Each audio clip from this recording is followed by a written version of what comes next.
Black Star Network is here. Oh, no punches! I'm real revolutionary right now.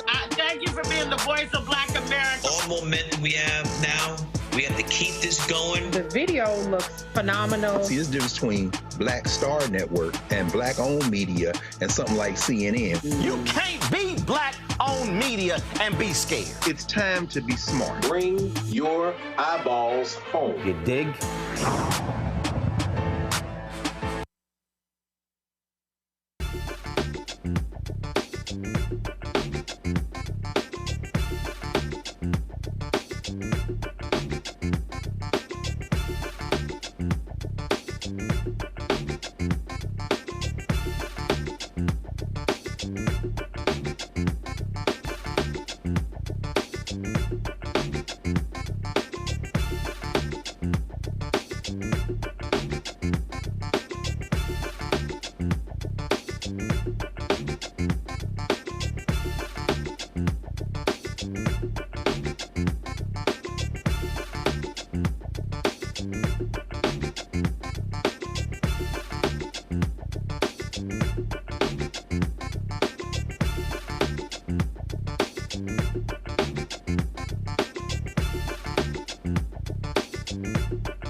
Hey, folks, today is Wednesday, October 2nd, 2024. Coming up on Roland Martin Unfiltered, streaming live on the Black Star Network and the campus of Alabama State University. Homecoming week. I'll be speaking tomorrow. We'll be broadcasting here. During today's show, I'll be chatting with the president of the university, talking about HBCUs, talking about, again, how this university is doing post-COVID. So we'll have that conversation. Also, we'll talk about last night's vice presidential debate between Senator J.D. Vance as well as Minnesota Governor Tim Walz, who won, who lost, as well as a new ad the Kamala Harris campaign has dropped regarding that particular debate. Also on the show, the Black Voter Project, their second wave of survey results are in. You know, we've been focusing on black polls that specifically focus on African Americans. Christopher Towler is going to be here breaking down their new survey. Plus, President Joe Biden and Vice President Kamala Harris traveled to South Carolina as well as Georgia to tour those places ravaged by Hurricane Helene, still causing significant damage. More than 150 people are dead, and they still are searching for folks who are still missing. Also, we'll talk to a reporter with the Philadelphia Tribune about their front page story on Project 2025 and its impact on African Americans. Plus, the DOJ, I keep telling y'all, elections have consequences. They have arrested some 70 white supremacists in California. So we'll tell you about that massive line of arrests that took place today. Folks, it's time to bring the funk. I'm Roland Martin Unfiltered on the Black Star Network. Let's go. He's got it. Whatever the miss, he's on it. Whatever it is, he's got the scoop, the fact, the find. And when it breaks, he's right on time and it's rolling. Best believe he's knowing. Putting it down from sports to news to politics. With entertainment just for kicks, he's rolling. It's on go, y'all. It's Roland Martin, yeah. Rolling with Roland now. He's funk, he's fresh, he's real, the best, you know he's Roland Martin now.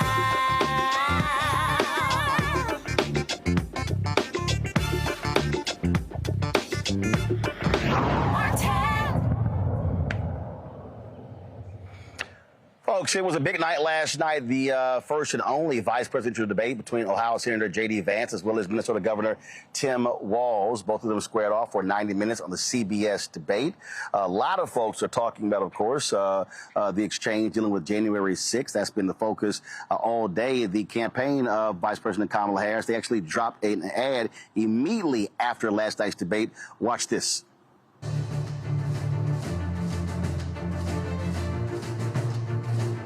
It's really rich for Democratic leaders to say that Donald Trump is a unique threat to democracy when he peacefully gave over power. He is still saying he didn't lose the election. I would just ask that. Did he lose the 2020 election?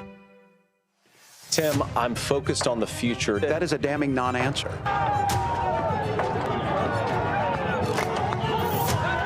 America, I think you've got a really clear choice of who's going to honor that democracy and who's going to honor Donald Trump.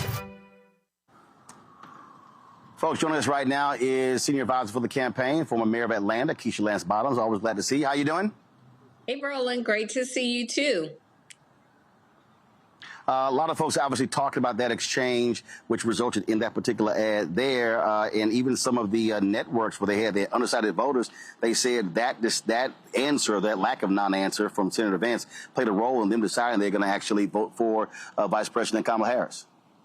Yeah, you know, I mean, that was a very impactful moment and very telling.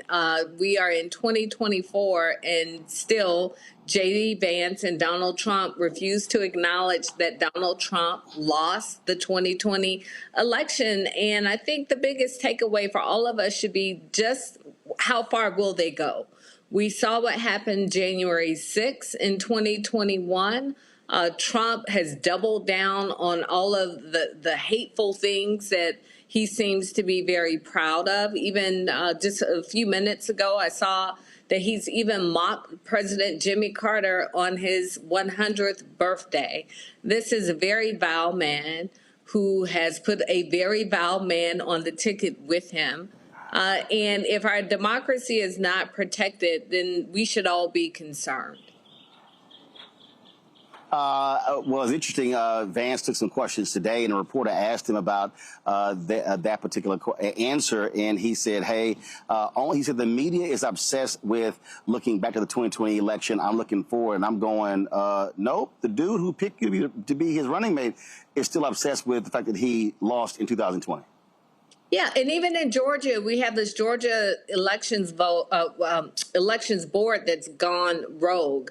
This elections board's attempting to make sure that in Georgia there's a hand count. Remember, we had millions upon millions of people to vote in Georgia. They're asking for a hand count, which of course will delay the election results. They are looking back at 2020, reopening and opening investigations into the elections of 2020.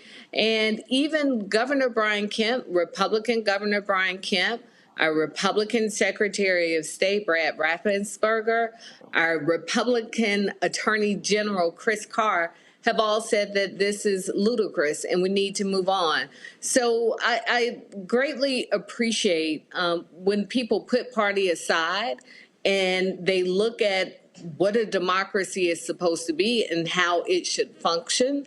And I think that's what bravery is all about. And it's so unfortunate that J.D. Vance is not brave enough to even stand up and say, let's get past 2020. He lost the election. Let's look forward to 2024. If you can't acknowledge that Donald Trump lost in 2020, it just makes you wonder what will they not acknowledge when we hit this election season that's actually upon us as we speak. New polling data came out showing anywhere from a 3 to 5 point lead in multiple states: Wisconsin, Michigan, Pennsylvania, North Carolina, and also very tight in Georgia. We're going to talk a little bit later with Chris Towler with the Black Voter Project. And one of the things that he says is that the vice president can still build on her black numbers. There still is some softness among young black voters, specifically black men 18 to 35. What is the campaign strategy over the next 33, 34 days to really lock and load on driving those numbers up, especially in critical battleground states? Hey, listen, Roland, I've got young people in my house. I have a 22-year-old who voted for the first time in the 2020 election cycle. I know that Donald Trump has been in his social media feed for the past 4 years. He's now even sending mailers to our home, one, sometimes twice a day. So he's not taking young voters for granted, especially young African-American men. I've checked in with a lot of friends to see if this is happening across the metro Atlanta area. They have told me absolutely that the young men in their households are being targeted with mailers. And I think we all need to take note of that, because we can't sit on the sidelines and take anybody or anything for granted. We know how Vice President Harris has delivered, along with President Biden, for the African-American community. You're at Alabama State, $16 billion given to HBCUs. That's generational changing for HBCUs. Black unemployment at an all-time low. We know that with the child tax credits, the black poverty rate for children was cut in half. Student loan debt forgiveness, insulin caps at $35 a month, and the list goes on. But if we are just talking to ourselves about it, it's all for naught. So I am not taking for granted that my 22-year-old son is going to vote the way that I'm voting, or that he'll even vote at all, because young people have a lot that has really, made them disillusioned with politics. But I think the disinformation and the misinformation that's been fed to them over the past 4 years is really having an impact. So I'm talking to my son and so many other young people, and I know that the campaign is doing the same, about what's at stake and why it matters, and also reminding him and others that sitting out an election is just like voting for Donald Trump. He wants nothing more than for young black men, for young black women to sit at home and not be engaged in this election. Well, I can tell you, I have 9 nieces, 4 nephews, and if any one of them told me that they may not vote, they may not be breathing. Because I can guarantee you what won't be happening. I guarantee what won't be happening. There will be no Cash Apps, Zelle, PayPal, Venmo. Matter of fact, they won't be eaten as Sunday dinner. It's going to be real rough in the Martin family if any one of them say they're not going to vote. Yeah, and listen, it will be the same way in my household, but the bigger point is that there are a lot of young people who just aren't happy with politics right now. And we can't take them for granted. We can't just assume and threaten them into voting. It should be something that they want to do because it's about their future too. And that's why I said I'm not taking for granted how any young person in my life is going to vote, or even if they will show up to vote. And it's important that we hone in on our messaging, which we have done. I'm very pleased that the campaign has taken this very broad approach to how we are communicating. We aren't just doing it by press release. You know, we're reaching young people where they are through TikTok and Instagram and other social media platforms. I think that's important. But nothing beats someone in your ear, in your house, in your community, talking directly to you about the importance of voting. All right. Keisha Lance Bottoms, we certainly appreciate it. Thanks a lot. Thank you. All right, folks, going to go to the break. We come back. We're going to chat with the president of Alabama State University, talking about what's happening here on this campus in this, well, I still hate to say post-COVID world, but that's really what we'll call it. Again, we'll be right back on Roland Martin Unfiltered on the Black Star Network, live from Alabama State University in Montgomery, Alabama. He told us who he was.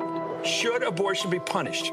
There has to be some form of punishment. Then he showed us. For 54 years, they were trying to get Roe v. Wade terminated, and I did it, and I'm proud to have done it.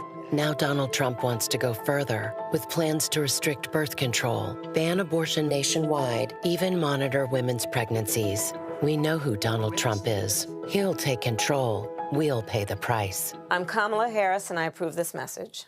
I get it. The cost of rent, groceries, and utilities is too high. So here's what we're going to do about it. We will lower housing costs by building more homes and crack down on landlords who are charging too much. We will lower your food and grocery bills by going after price gougers who are keeping the cost of everyday goods too high. I'm Kamala Harris, and I approve this message because you work hard for your paycheck. You should get to keep more of it. As president, I'll make that my top priority. In 2016, Donald Trump said he would choose only the best people to work in his White House. Now those people have a warning for America. Trump is not fit to be president again. Here's his vice president. Anyone who puts himself over the Constitution should never be president of the United States. It should come as no surprise that I will not be endorsing Donald Trump this year. His defense secretary. Do you think Trump can be trusted with the nation's secrets ever again? No. I mean, it's just irresponsible action that places our service members at risk, places our nation's security at risk. His national security advisor. Donald Trump will cause a lot of damage. The only thing he cares about is Donald Trump. And the nation's highest-ranking military officer. We don't take an oath to a king or a queen or to a tyrant or a dictator.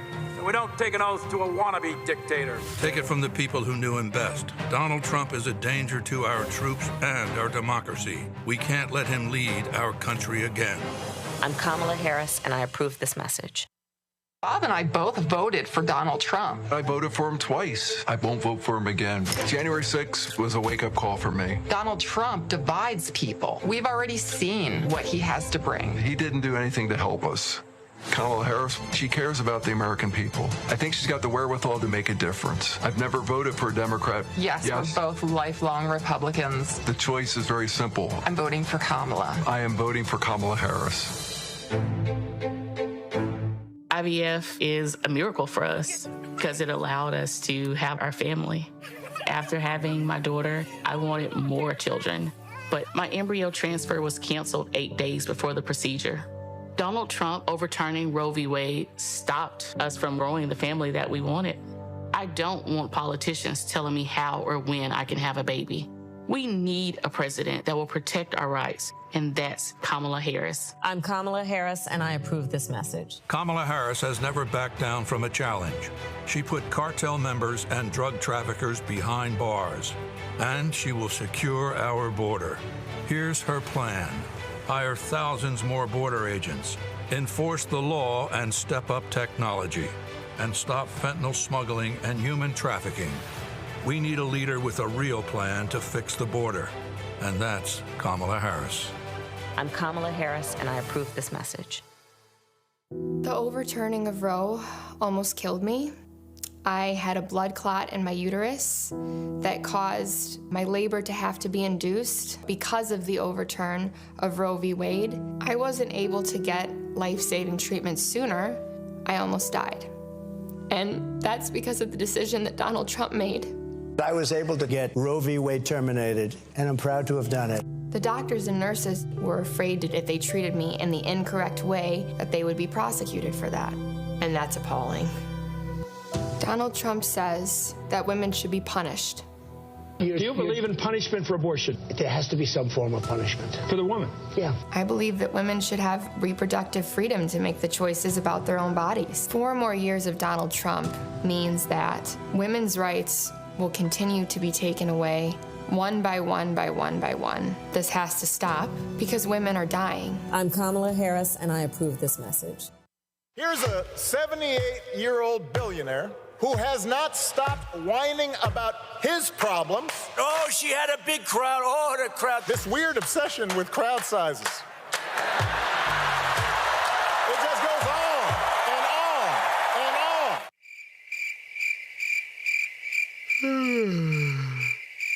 America's ready for a new chapter. We are ready for a President Kamala Harris. I'm Kamala Harris, and I approve this message. Hi, my name is Freddie Ricks. I'm from Houston, Texas. My name is Sharon Williams. I'm from Dallas, Texas. Right now, I'm rolling with Roland Martin Unfiltered, uncut, unplugged, and undamn believable. You hear me?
All right, folks, we're here on the campus of Alabama State University. It is homecoming week here in Alabama. And so, of course, I'll be speaking tomorrow at 11 a.m. Talking about this election, voting, and how critically important that is. And so glad to be here. We've got a lot of things that have happened. Of course, there are activities happening all over the city. Folks have been coming in, traveling. They've been doing all they need to do. And so you expect a lot of people. And so let me say this here before I talk to the president. If y'all coming in for homecoming, leave a check. Not to the hotels, not to bars, not to restaurants. Leave a check for the university. So y'all know how I feel about that. Joining us right now. And I'm sure my next guest agrees with me, Dr. Quinn Ross, president of Alabama State. How you doing? I'm doing well. First of all, y'all, let's be real clear. Alabama State got the proper colors. Okay, black and gold. So I know that hurts your feelings, because he actually had another comment on my black and old gold. I'm like, really? I said, there's only one frat, the rest are youth groups. So which little youth group you in? Listen, but the black and gold pays my bills. So yeah, there you go. I advise you. Fraternity Incorporated. Oh, that's cute. Hi. That's cute. You run by the Q. It's a nice little group, but it's more alpha HBCU presidents than anybody. So let me see. You don't want to start counting, because you know it's going to be rough on you. Y'all know. Y'all know, because the Qs, they get a little extra now, just letting y'all know. Well, we happen to have you on campus. Well, I'm happy to be here. We were at the Port City Council. Yep. And we talked about you not having been on the campus. Yep. I wanted you here. Because so many people have hit me. And people are like, yo, I don't see you wearing Alabama State stuff. I said, listen, I only wear HBCU gear in my show that I've actually been to. You said that. And so I'm here. So now it ain't just no longer Alabama A&M, because they invited me about 5 years ago. So I'm here. Glad to be here. That's right. Let's talk about, we were just talking about, Keisha Lance Bottoms was just mentioning the $17 billion HBCUs have gotten in Biden-Harris. And I pull the numbers up. And state funding for the university is around $54 million, but this university got $232 million in COVID funding. And I've talked to many HBCU presidents. They've talked about how critical that money was in 2020 and 2021 for the survival. And it's really helped a number of HBCUs, especially, forgiving the loans. Listen, this is the most consequential investment that's been made in the HBCUs in the history of this country. And definitely the investment that has been made has put Alabama State University on an upward trajectory. When you talk about the loan forgiveness and, of course, the HBCU Capital Finance Program, we participated in that program just to refinance our debt. But having been a part of that program during COVID, once they forgave those debt, that put us in a position where the only thing that we owed on this campus was our stadium. And so it paid off everything else. Wow. So we were able to. How much was that? That was about $150 wow. million. And of course, our stadium was newly built, and we were able to go to the market and refinance that. But, I was telling one of my colleagues the other day that what happened through COVID and the investment that we've gotten from the Biden-Harris administration, if we were not able to reset then, there's a problem. If we were not able to take what we were given and leverage it in order to put our institutions on a different trajectory, then there's a problem. And so we've benefited greatly here at Alabama State University.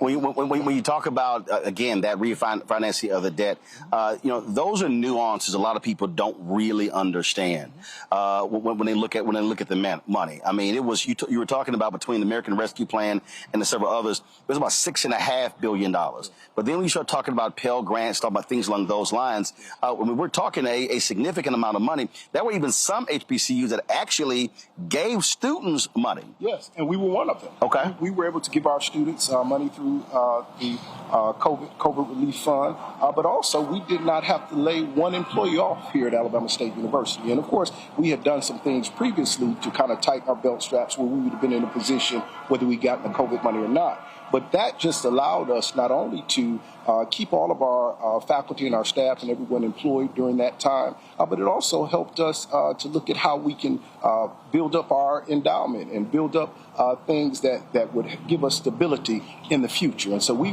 benefited greatly from that, and I'm thankful to the Biden-Harris administration. When you talk about that particular piece there, we have seen, obviously, it was post-George Floyd. There were a number of donations that were made to many HBCUs, but we've seen that continue, and we also have seen HBCUs focusing on online learning.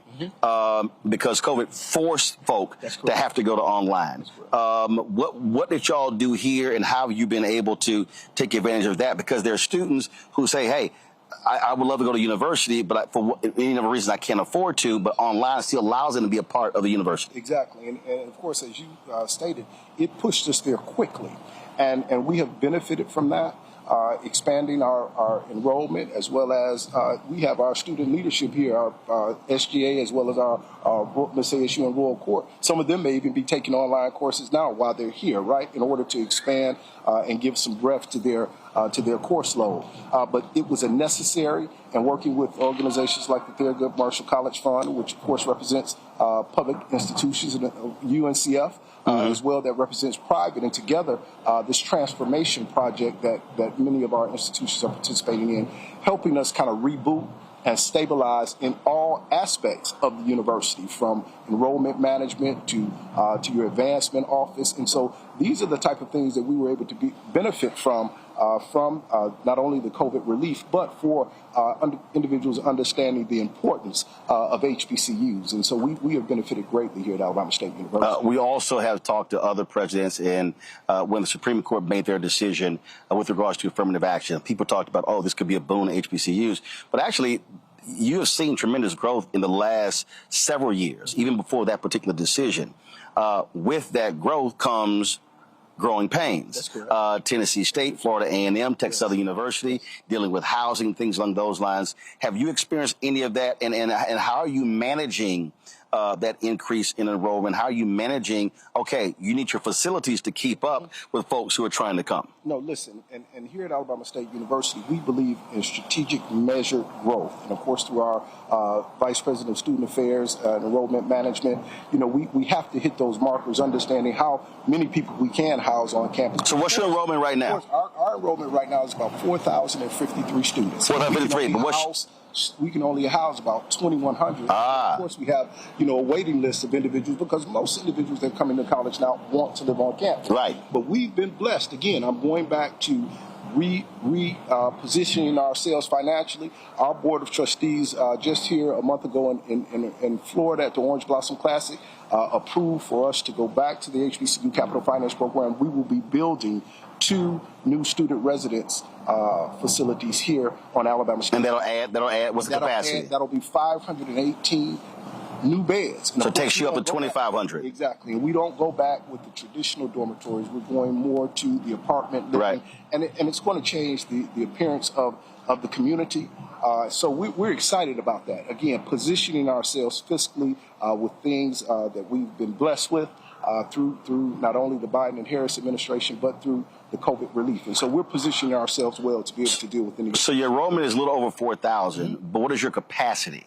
The capacity, well, when you talk about the capacity is based on what we can house on campus. Right. So the capacity is going to be like 2,100, 2,200 in terms of living on campus. Right. But of course, now when you talked about online, that's a whole different world. Right. But to have individuals that live on this campus every day, it's going to be about 2,100 right now. But we're going to take that up to about 2,600. So are you now in terms of going beyond the campus, are you seeing, and I know some folks who are having these conversations, are you seeing off-campus development as a result of this? And so there are investors out there who recognize what is happening. They recognize that universities can't necessarily just keep building dormitories, because the last thing you want to do is then have overcapacity and then not have those rooms filled up, and you still paying on those bonds or paying off that particular debt. And so are you seeing in this community investment around the university? Well, we're seeing that investment, but then we've been taking an active role in that investment, too, because we want to control what's around the institution. So we've been buying property up around the institution, for our future growth. Okay. Now, in terms of the scenario you gave in terms of building extra houses and not filling it. The beauty of Alabama State University is that we own all our housing. So when we build new housing, right, if we just had to fill that, we would still be able to make a note, right? So, but I think the idea is to not overbuild, to make sure that you can, meet the capacity that you have. And so that strategic measured growth, that's the direction that we're moving in, and we're super excited about it. So hopefully fall of 2026, we will open those new student residents. Let's talk about relationships in terms of corporate relationships that specifically relate to your students. What is happening there in terms of aligning with businesses, aligning with industries that are looking to recruit? What are you doing in that area? Because that's also one of the things that I talked to different corporate leaders. Many didn't even understand the talent pool, didn't even understand where most of your black doctors and lawyers were coming from. And so are you seeing a pickup in that area? Oh, extremely. Listen, we are extremely excited about the opportunities that we have in terms of forming partnerships. And my team, the entire campus, knows that I'm big on partnership. Having served 15 years in the Alabama State Legislature and the State Senate, partnerships is where it is in order for us to continue to grow, not only for Alabama State, but for the surrounding community. And so one point in case, we were one of the first HBCUs, if not the first, to go to a brokerage house on Wall Street to take our endowment there. So we moved our endowment to Newburgh and Berman out of New York, which is a self-employed organization, over $464 billion worth of assets across the world. They have our endowment, and I tell you, what's that endowment? That endowment now is probably in upwards of about $150 million, right? But we started out when we gave them our money in December. Since December, we have accumulated, particularly dealing in the private equities, over $20 million, right? And that proposition is not a proposition that all of our institutions get because of the way that we're investing. But they have not only, because when I talked to them, I was concerned, I want you to give, you can give us a check. Yes, you can manage our money, but what kind of benefit do you give to my students, right? So point in case, we had our first intern, Ms. Kaylee Dunn, to intern at Newburgh Berman in New York on Wall Street. She did so well. They'll be coming back, and we'll probably have another 5 students that will be able to get that opportunity, dealing in areas that they never thought they would ever get the opportunity. And so that's what we're about, the partnerships. It's about the check. It's about the money. But really, what kind of opportunities can you give to our students for student success? And so that's just one example of many. Deloitte is another one that we're dealing with in terms of our student interns being able to Price Waterhouse. All of those companies are investing in coming to see our students and what they have to offer. And to your point, they just didn't understand what kind of pipeline they had. But here at Alabama State University, where history is made, we show them over and over again the quality and excellence that we have right here on 915 South Jackson Street. Now, one of the things that it is still being talked about, this whole NCAA settlement, when it comes to the lawsuit, paying players, that's going to have an impact on SWAC schools and others. And other conferences are like, hey, wait a minute, hold up. Y'all can't be screwing us over. What are those conversations being like when you're trying to get them to understand that, hey, Power 5 schools are making all this money? How are you going to have the other conferences having to foot a lot of these bills? Yeah, well, listen, we're fortunate to have Dr. Charles McClellan, who is the commissioner for the SWAC, and I can tell you that the SWAC is alive and well. I'm fortunate to serve as the chair of the SWAC commission. I also am fortunate enough to be on the NCAA board of directors. Matter of fact, I got off a call today talking about the House settlement. And of course, there's going to be some impact to our HBCUs, but I think we have to be creative. For point in case, our Vice President of Intercollegiate Sports and Athletic Director, Dr. Jason Cable, when he came on board, when we were dealing with the NIL, basically he came up with the cost of attendance scholarship as well as the academic scholarship, right? And so the whole thing with cost of attendance, if all of you are showing up, everybody gets something, right? So you don't have that kind of divisiveness going on. And then if you're doing well in your academics, you get a little more. So then someone who comes on and gets a big NIL deal, right? He's going to get that but everybody else is getting something as well. So we've just been strategic in that space, but we have been most vocal on Capitol Hill about what it would do to us if we had to pay for play, if we had to treat our athletes as employees. And a matter of fact, Mr. Charlie Baker on a call, who's the president of the NC2A, basically talked about how HBCUs have led the way in terms of getting people to understand how any type of settlement other than house would cause so much distress to underserved institutions. So we're on the forefront, and it's just good to have a seat at the table in order to be able to voice your concerns. And I can tell you that when the SWAC speaks, people listen. When the MEAC is participating. So all of our organizations basically are making an impact on how all of this will shape out with the NC2A. Last question. How are you also trying to temper the desire of alumni to want to compete with Power 5 schools? What I mean by that is it's an arms race in many of these schools. I mean, the amount of money they're spending. And I've talked to other presidents who said, look, we understand the glory days of the past when this is the only place black athletes could go. But they've said, my focus is to make sure we're graduating students, that they're going out into the field, these non-athletic fields, because once you start trying to play in an athletic arena, you could be spending a whole lot of money, and then what is going to be the return on that investment? Yes. Well, listen, we have 18 collegiate sports here on campus, and football and basketball, of course, are the major drivers. But when you talk about an institution that focuses in on academics and excellence, when you have almost 300 athletes who have a 3.0 GPA or greater and who are graduating every year, that shows and demonstrates that we want you here to play sports, but our most important mission is to get you across that stage so you can go out into the world. And so having a football coach that graduated from Alabama State University, and Coach Eddie Robinson with a 3.8 GPA chemistry, he was all academic, he understands. Our vice president of intercollegiate sports, he's an academician. And so we know that students can go anywhere else, but when we walk you through Alabama State University to show you all that you can receive here, plus you're going to get your degree, we want those students who want to be with us, right? And so that's how we build our athletic teams. All right. Well, sounds great. Well, Doc, good to see you. It sounded to me like you were trained by an alpha. Man, so I think you want to get Alpha all the credit. Of course. But listen, I had to represent my SGA, my student government leaders, and our queens, and this is my support system. This is why I do this job. All of my VPs, we're a family here. We're a place where history is made. And listen, we're happy that you're here. We hope you stick around for all glad to be here. And actually, I was going to bring this up tomorrow in my speech, because I said so I'm reading a book. And I saw the Rosa Parks statue, and I text Mayor Stephen Reed and I asked him this here. It is stunning to me that there is no statue to Joanne Robinson in this city.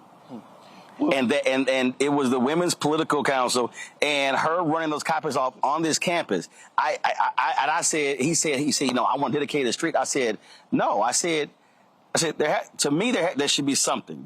There should be a monument to that sister on this campus. Listen. And I emailed the last 5 AK presidents the same thing. I was like, yo, she was one of y'all. Listen, we made news when we took down Bill Graves' name off of our bell tower dorm, and we put Joanne Robinson's name there. See, because where my office sits in Council Hall, in the basement, that's where they churned out the leaflets to tell individuals to stay off the bus. And so she was a professor on this campus. So it's not lost on us the contributions that she made. Because when you talk about the whole civil rights and those sisters and the sisters, you talk about Rosa Parks. But listen, when you have Ralph Abernathy, who's a student, a graduate of Alabama State University, Fred Reese from Selma, who's a graduate of Alabama State University, Fred Shuttlesworth, when you fly into Birmingham, it's a place where history is made. That's not by accident. 9 freed slaves founded Alabama State University with $500, and it has become a global university, but it's a place where history is made, and our history shows over and over again. And listen, when you talk about voting rights, we have been on the front line of voting rights. I ran for the Alabama State Senate 4 times, and 4 times this campus elected me to the Alabama State Senate. That's the power of student voices. That's the power of the vote. So anyway, listen, I can start preaching about Alabama State University, but we're excited that you're here. Well, glad to be here. Thank you so much for your show, and thank you for your forum. I appreciate it. Thank you so very much. All right, thanks so much. Folks, got to go to a break. We come back. We'll chat with our panel. Lots more to talk about when it comes to politics, when it comes to news, especially the big DOJ arrest today, and also the sister, the federal judge out of D.C. Unsealed Jack Smith's 150-page motion against Trump. Interesting information in there as well. We'll talk about all of that right here on Roland Martin Unfiltered, right here on the Black Star Network, coming to you live from Alabama State University in Montgomery, Alabama. Back in a moment. He told us who he was. Should abortion be punished? There has to be some form of punishment. Then he showed us. For 54 years, they were trying to get Roe v. Wade terminated, and I did it, and I'm proud to have done it. Now Donald Trump wants to go further with plans to restrict birth control, ban abortion nationwide, even monitor women's pregnancies. We know who Donald Trump is. He'll take control. We'll pay the price. I'm Kamala Harris, and I approve this message. I get it. The cost of rent, groceries, and utilities is too high. So here's what we're going to do about it. We will lower housing costs by building more homes and crack down on landlords who are charging too much. We will lower your food and grocery bills by going after price gougers who are keeping the cost of everyday goods too high. I'm Kamala Harris, and I approve this message because you work hard for your paycheck. You should get to keep more of it. As president, I'll make that my top priority. In 2016, Donald Trump said he would choose only the best people to work in his White House. Now those people have a warning for America. Trump is not fit to be president again. Here's his vice president. Anyone who puts themselves over the Constitution should never be president of the United States. It should come as no surprise that I will not be endorsing Donald Trump this year. His defense secretary. Do you think Trump can be trusted with the nation's secrets ever again? No. I mean, it's just irresponsible action that places our service members at risk, places our nation's security at risk. His national security advisor. Donald Trump will cause a lot of damage. The only thing he cares about is Donald Trump. And the nation's highest-ranking military officer. We don't take an oath to a king or a queen or to a tyrant or a dictator. And we don't take an oath to a wannabe dictator. Take it from the people who knew him best. Donald Trump is a danger to our troops and our democracy. We can't let him lead our country again. I'm Kamala Harris, and I approve this message. Bob and I both voted for Donald Trump. I voted for him twice. I won't vote for him again. January 6th was a wake-up call for me. Donald Trump divides people. We've already seen what he has to bring. He didn't do anything to help us. Kamala Harris, she cares about the American people. I think she's got the wherewithal to make a difference. I've never voted for a Democrat. Yes, we're both lifelong Republicans. The choice is very simple. I'm voting for Kamala. I am voting for Kamala Harris. IVF is a miracle for us because it allowed us to have our family. After having my daughter, I wanted more children, but my embryo transfer was canceled 8 days before the procedure. Donald Trump overturning Roe v. Wade stopped us from growing the family that we wanted. I don't want politicians telling me how or when I can have a baby. We need a president that will protect our rights, and that's Kamala Harris. I'm Kamala Harris, and I approve this message. Kamala Harris has never backed down from a challenge. She put cartel members and drug traffickers behind bars, and she will secure our border. Here's her plan. Hire thousands more border agents, enforce the law and step up technology, and stop fentanyl smuggling and human trafficking. We need a leader with a real plan to fix the border, and that's Kamala Harris. I'm Kamala Harris, and I approve this message. Here's a 78-year-old billionaire who has not stopped whining about his problems. Oh, she had a big crowd. Oh, the crowd. This weird obsession with crowd sizes. It just goes on and on and on.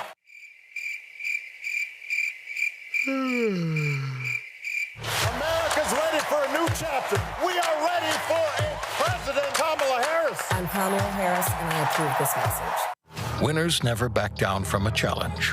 Champions know it's anytime, any place. But losers may whine and waffle and take their ball home. Trump now refusing to debate a second time. He did terribly in the last debate. He's so easily triggered by Kamala Harris. Well, Donald, I do hope you'll reconsider to meet me on the debate stage. If you've got something to say it to my face. I'm Kamala Harris, and I approve this message. When you talk about blackness and what happens in black culture, we're about covering these things that matter to us, speaking to our issues and concerns. This is a genuine people-powered movement. There's a lot of stuff that we're not getting. You get it, and you spread the word. We wish to plead our own cause. Too long have others spoken for us. We cannot tell our own story if we can't pay for it. This is about covering us. Invest in black-owned media. Your dollars matter. We don't have to keep asking them to cover our stuff. So please support us in what we do, folks. We want to hit 2,000 people, $50 this month, raise $100,000. We're behind 100,000, so we want to hit that. Y'all money makes this possible. Checks and money orders go to P.O. Box 57196, Washington, D.C. 20037-0196. The Cash App is $RM Unfiltered. PayPal is R Martin Unfiltered. Venmo is RM Unfiltered. Zelle is Roland at RolandSMartin.com.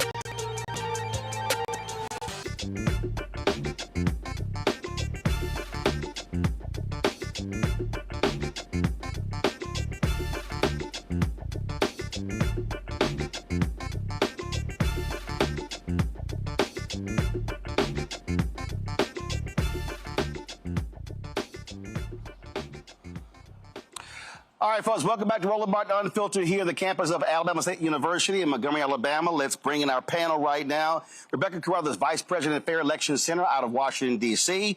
Gavin Reynolds, contributor with The Root and former speechwriter to Vice President Kamala Harris out of New Haven, Connecticut. Teresa Lundy, principal founder of TML Communications out of Philadelphia. Glad to have all three of you. Rebecca, I want to start with you.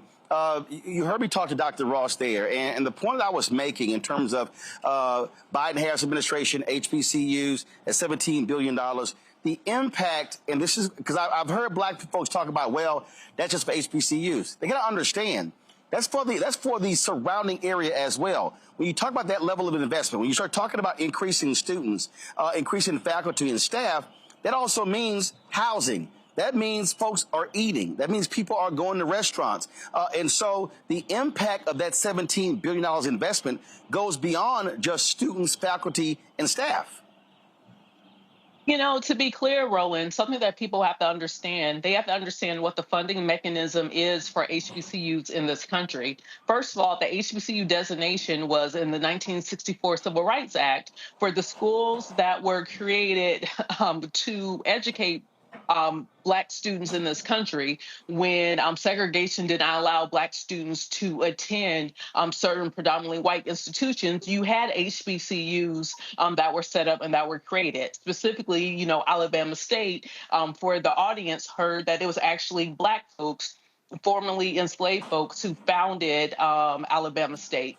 That wasn't the case for every HBCU. But within that funding mechanism, predominantly white institutions have a different funding formula than HBCUs. So this is not money that HBCUs are getting in addition or extra, and it's despite what PWIs are getting. If HBCUs in this country were funded the same way from both federal and state governments at the rate of predominantly white institutions, we would definitely see more advances in infrastructure and more things that HBCUs could do to serve their campuses, their students, and then the greater community. But to your point, Roland, many of our HBCUs are located in areas where it is the main economic engine in that particular area. So we know from an economics perspective, if more money and more investment is put into HBCUs, the towns, the cities in which the HBCUs are located will also receive economic benefits as well. So Teresa, you heard me talk to Dr. Ross about going beyond the area. And again, when I think about my alma mater, Texas A&M University, I remember the student housing, and I remember there being this sort of this off-campus dormitory style apartment that actually used to be a hotel. I go back 10, 20 years later, massive development all around College Station. Private investors building elaborate housing, things along those lines. And this is the thing that I'm trying to get people to understand. Black folks who say, well, Biden-Harris ain't did enough for black people.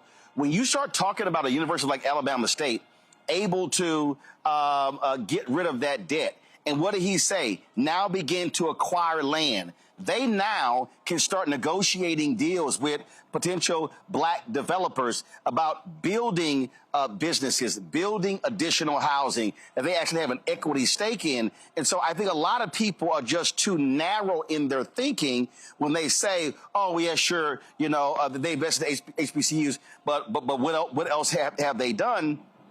This is called institution building.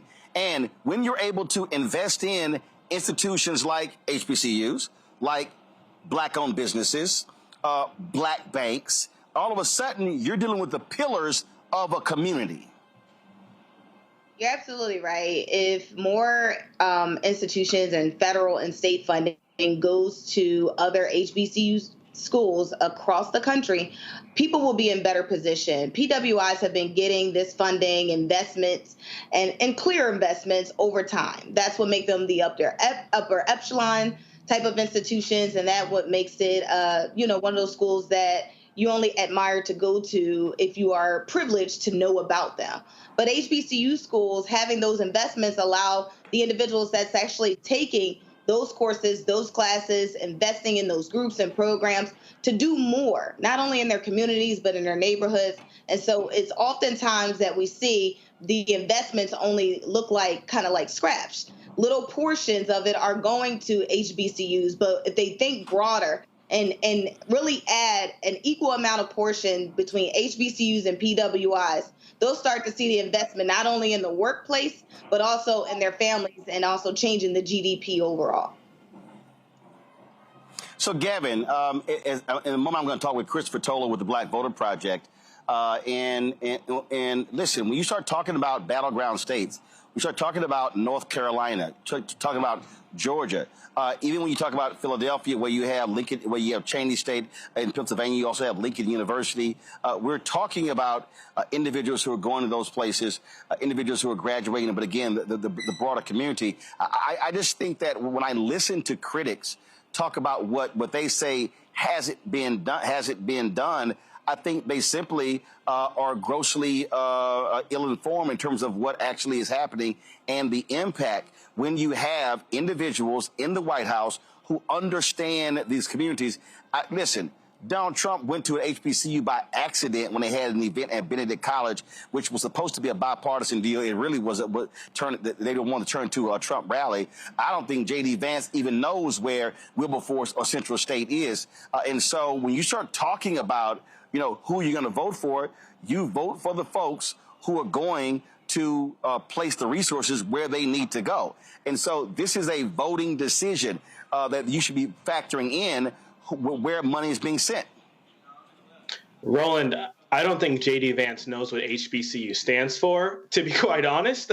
But you're so right. Who is in the White House has a direct impact on the success and the ability of our community to thrive. And if we look at the amount of money being invested in HBCUs, it's because of the Biden-Harris administration, specifically a letter that was sent by Education Secretary Miguel Cardona and Agricultural Secretary Tom Vilsack, that we were able to get the data, Roland, that you've been so on the front line of sharing on this show, that land-grant state HBCUs have been underfunded by $13 billion over the past 30 years. That's an underinvestment relative to what our institutions were owed. $13 billion over the past 30 years.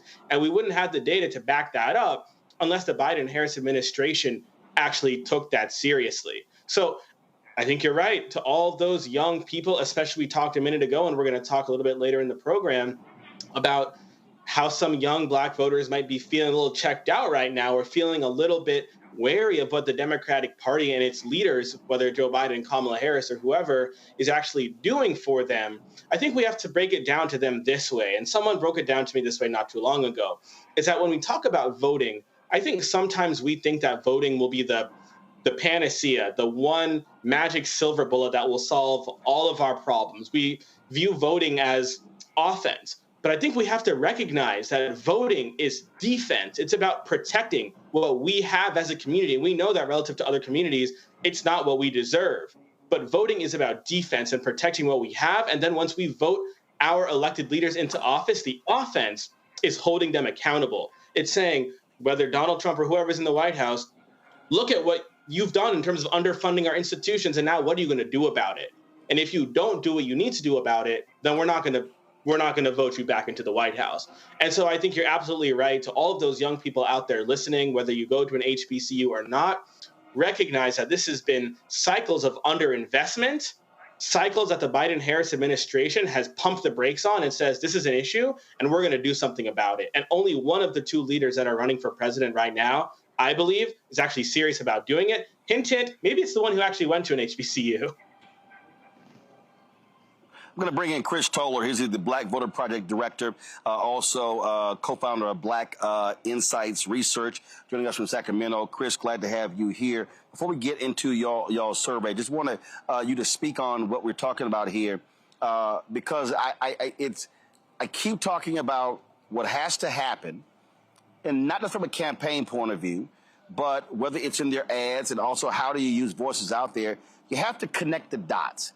A lot of people don't live in the minutia of politics. They just don't.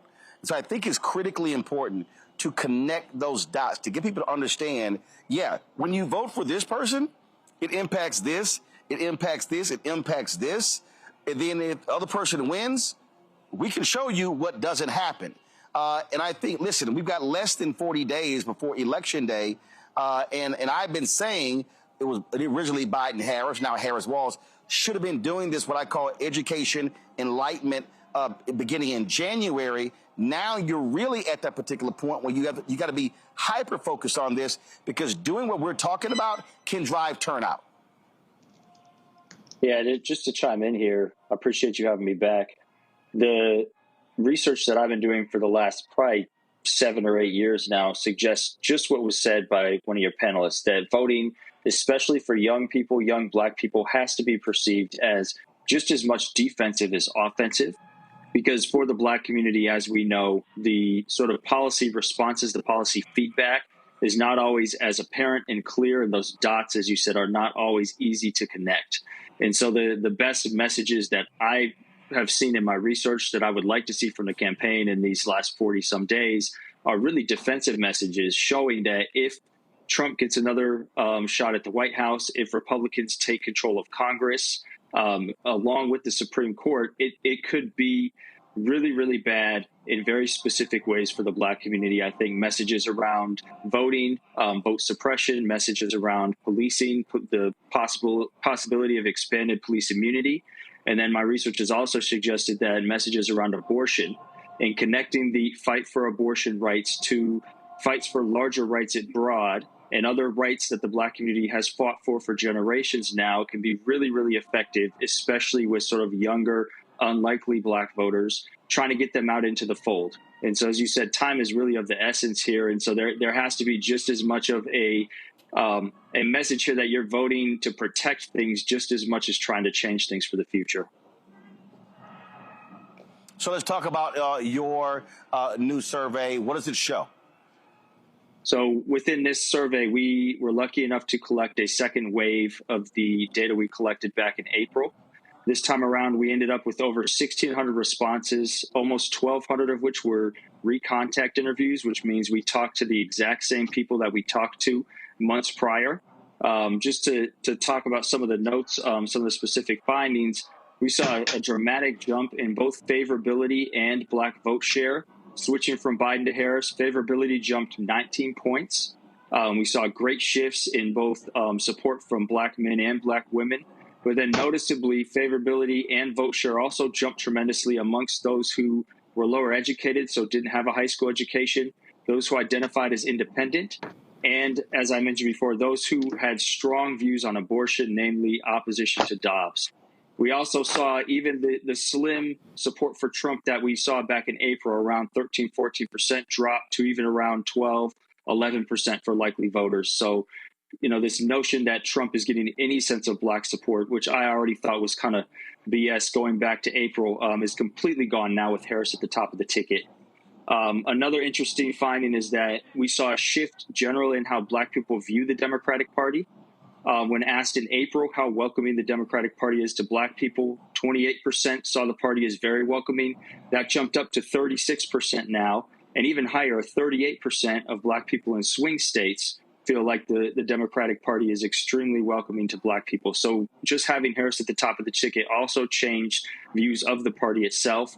And then black views of Biden also improved across the board. So favorability, the job he's doing as president, all of those things, black people are viewing him far more favorable now that he's remained as president, but not necessarily the top of the ticket. Lastly, because of the uniqueness of the data and the fact that we were able to collect responses from the same people, we were able to take a look at what's driving these changes and really the why behind this increase in support, increase in favorability, and even increase in turnout. And what really stood out is that what people think of Donald Trump and the MAGA movement, how much they see those things as a threat, contributed a great deal to them supporting Harris over Biden. They think Harris has a better shot at beating Trump, is a better sort of defense to Trump. And then abortion really stood out as well. Respondents who feel like abortion is a great threat to the black community, who are really worried about abortion bans across the country, also were far more likely to support Harris than they were Biden back in April. And so, again, Harris can really capitalize on this and speak to these issues, but she has to do it in a way, and her campaign has to do it in a way that's very specific and targeted to the black community, right? You can't, just like you can't talk about democracy broadly, you can't really talk about abortion or like the Republican Party broadly either. You have to make it very clear and connected to the threat to the black community, talk about how abortion is related to maternal mortality rates in the black community, and specifically, right, going to have disproportionate effects for black women if we continue to see these really strict abortion bans across the country. And so I'll leave it there, but I'd love to have questions. I haven't seen, I mean, obviously from a television standpoint, you don't have a lot of black networks, but I haven't seen a black-specific digital ad. Are you? Let's talk about radio. Are you hearing? Different ads that are very specific on black radio coming from the campaign? No, I actually haven't heard much coming from the campaign at all directed towards black folk. I've seen a few ads from smaller PACs that have put out recently in certain states. Like there was an ad in Georgia, I think, the other day specific to black people. But again, nothing really from the campaign. This is why I'm really trying to push sort of the results of this survey and this research to the forefront here in this last month and a half of campaigning. Because if you don't do this, if you're not targeting black people specifically, you're really missing out on an opportunity here to capitalize on turning out the most loyal constituency to the Democratic Party, right? Black people could make the difference in states like Georgia, Pennsylvania, especially North Carolina, now that that's in play. But they're only really going to come out. You can only appeal to black voters with messages that resonate with their experience. And so, again, when the general abortion ad comes on, it's going to do some work, but it's not going to do as much work as a ad specifically directed towards black people, that represents black people, that has images of black women or black families in the ad, right? These are all things that really need to be taken into consideration that I'm not seeing as much as I would really like to. Questions from our panel. Teresa, I'll start with you. Hey, Chris, thank you so much for that research and data. Despite not having a commercial that is specifically targeted to Black and Hispanics, what else in your research have shown that there has been an increase in engagement amongst Blacks? I think another major factor here is sort of identity. And one of the main differences between Black people who supported Biden and those who support Harris is the strength in Black identity. where those who have a really high sense of their self-identity, their racial identity, had a dramatic increase in their support for Harris over Biden over the, when that switch was made during the 2 waves of the survey. And so, again, I think there's an opportunity here for Harris to use her identity, but it seems like that's something that, similar to the Obama playbook, she's not necessarily wanting to lean heavily into, especially, with all the controversy around her identity early on as she entered the campaign as the nominee. And so there is opportunities there. We know that there are research suggests there's elements of empowerment that could come into play, where you have black voters and the Black community looking towards Black representatives for special or different kind of representation than they might normally get, creating bonds of trust, increasing engagement in people's wanting to participate and learn about politics. But it has to really be on the part of the campaign to make that connection happen, to show that she will be, a representative that the Black community can really lean into. Thank you. Gavin. Chris, thank you. It's great to hear your insights. I have 2 questions. They're related. One, so I saw a recent NAACP poll. I can't remember who they did the poll in conjunction with, but it was kind of suspect. It showed that 26% of Black men under 50 are supporting Trump. I think the numbers are a bit outdated. They acknowledge that the survey was conducted prior to the DNC, so I'm guessing maybe sometime in late July. But I'm still curious what you make of that finding and how you sort of square it with the data that you all have collected. And then the second part to my question, relatedly, is how do we thread the needle between beating back some of the false narratives about Black men flocking to Trump, while at the same time making clear that we know, to use the VP's words, that Black men aren't in anybody's pockets? Yeah, I think that the results from the survey you just mentioned do somewhat comport with the findings from the Black Voter Project data. Overall, Black men do support Trump at higher rates than Black women. Back in April, that number was around 20%. It dropped to about 17% with Harris on the ticket, so a slight decline in Trump support among Black men, but it is significantly higher than Black women. There's, a lot of different sort of anecdotal reasons as to why that might be, having to do with sort of patriarchy and understanding of Trump is maybe a business leader. These things that, again, have been floated out there as GOP talking points for years now, some of which might be paying off.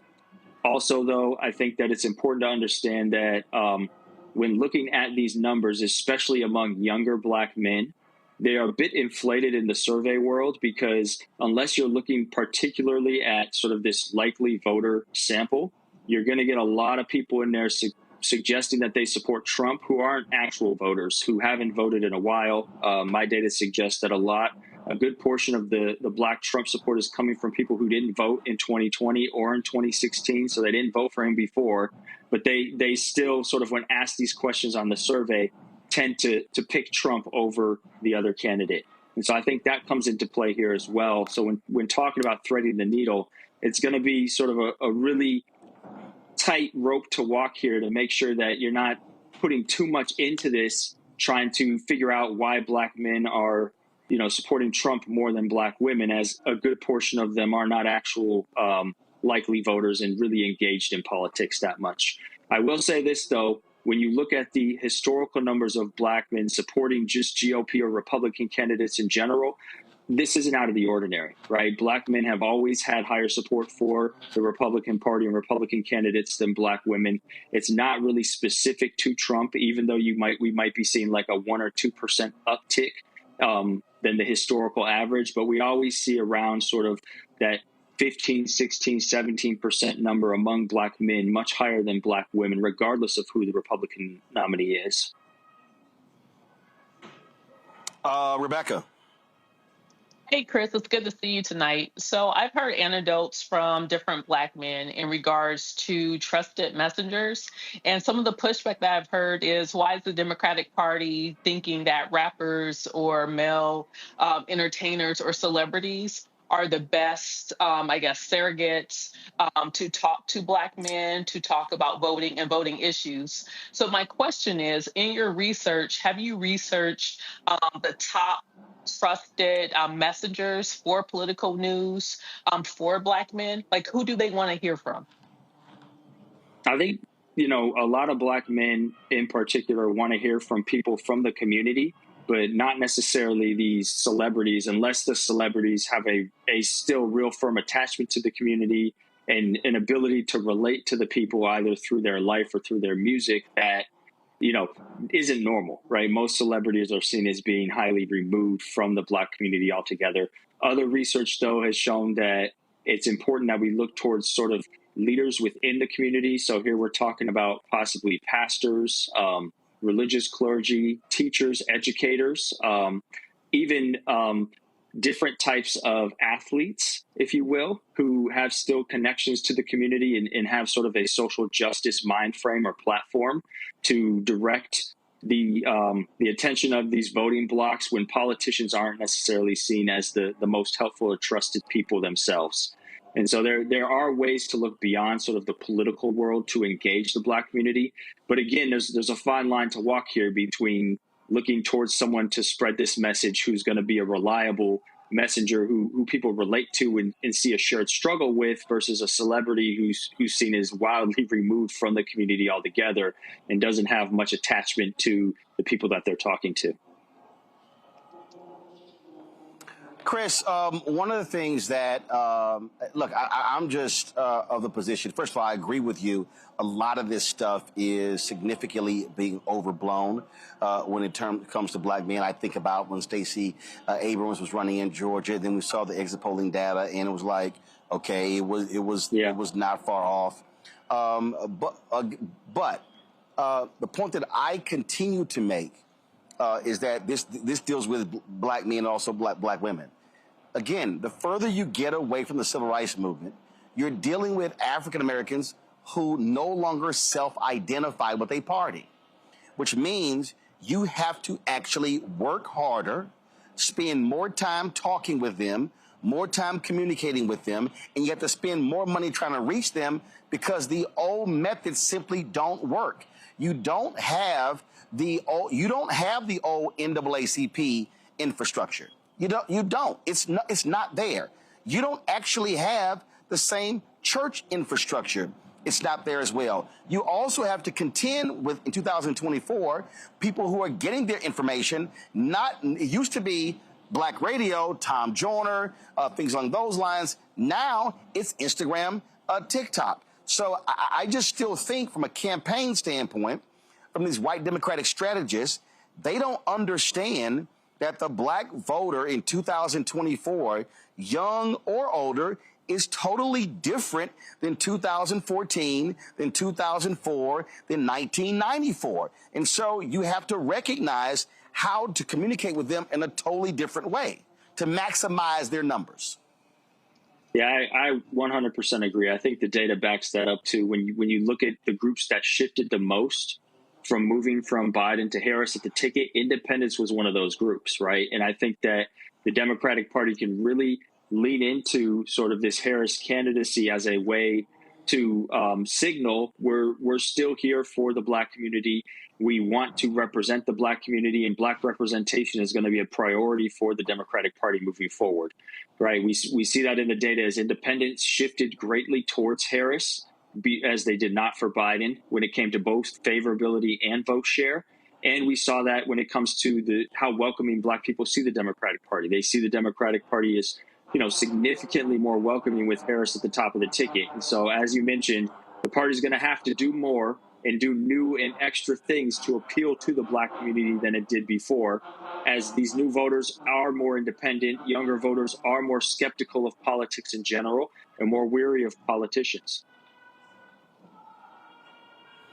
And again, that goes back to what I say, how you have to educate the voters, which means that you have to have a longer runway. You cannot wait till September and October to begin to have these conversations. You have to be engaging in these conversations much earlier. And I say 6 months earlier.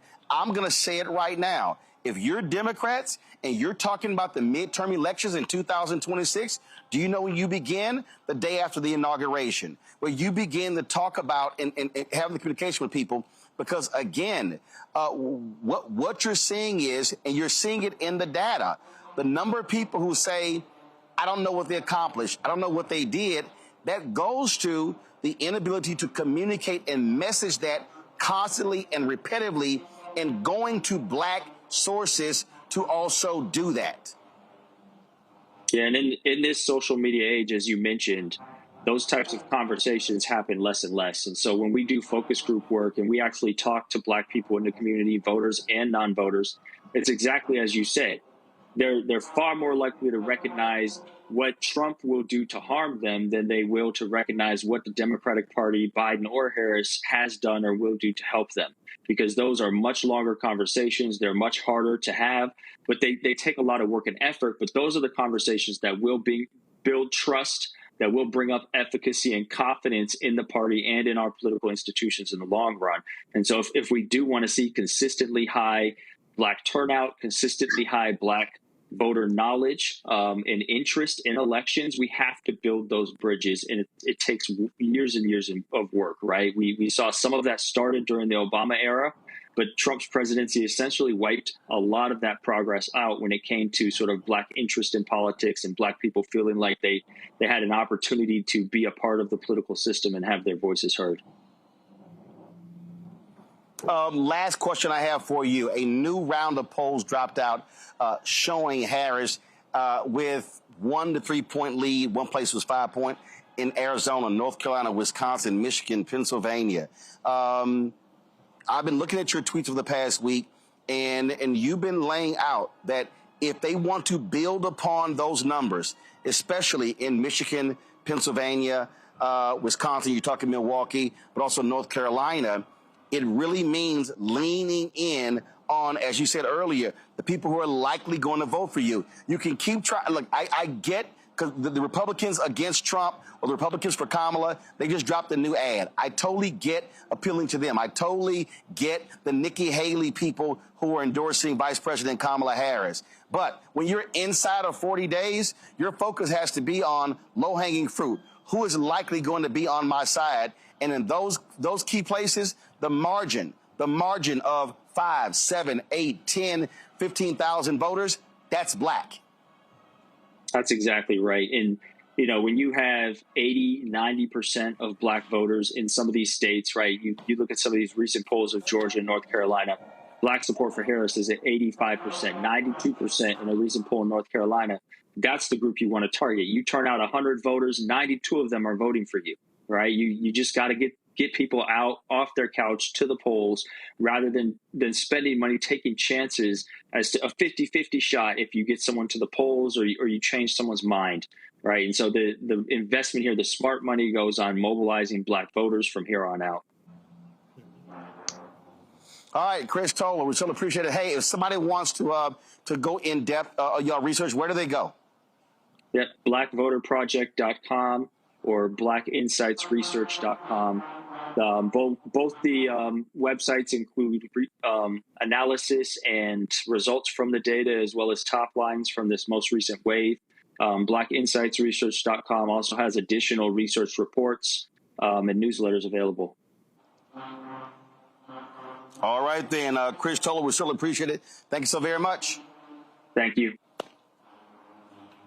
All right, folks, going to a break. We come back more on Roland Martin Unfiltered on the Black Star Network, live from Alabama State University. Folks, be sure to support the work that we do here. Of course, we know the stories that we cover aren't being talked about a lot of other places. How we go in depth with a lot of these stories are not being focused on other places as well. And so you can support us by joining our Bring the Funk fan club. Our goal is to get 20,000 of our fans contributing on average $50 each for the year. It's $4.19 a month, 13 cents a day. Now, here's the deal. We continue to have significant issues with Cash App. I don't know what the hell is going on with Cash App, but there's a lot of problems. So the way you can support us right now is PayPal, R Martin Unfiltered. Venmo is RM Unfiltered. Zelle, Roland at RolandSMartin.com, Roland at RolandMartinUnfiltered.com. Send your check and money order to P.O. Box 57196, Washington, D.C., 20037-0196.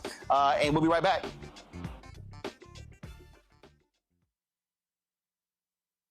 He told us who he was. Should abortion be punished? There has to be some form of punishment. Then he showed us. For 54 years, they were trying to get Roe v. Wade terminated, and I did it. And I'm proud to have done it. Now Donald Trump wants to go further with plans to restrict birth control, ban abortion nationwide, even monitor women's pregnancies. We know who Donald Trump is. He'll take control. We'll pay the price. I'm Kamala Harris, and I approve this message. I get it. The cost of rent, groceries, and utilities is too high. So here's what we're going to do about it.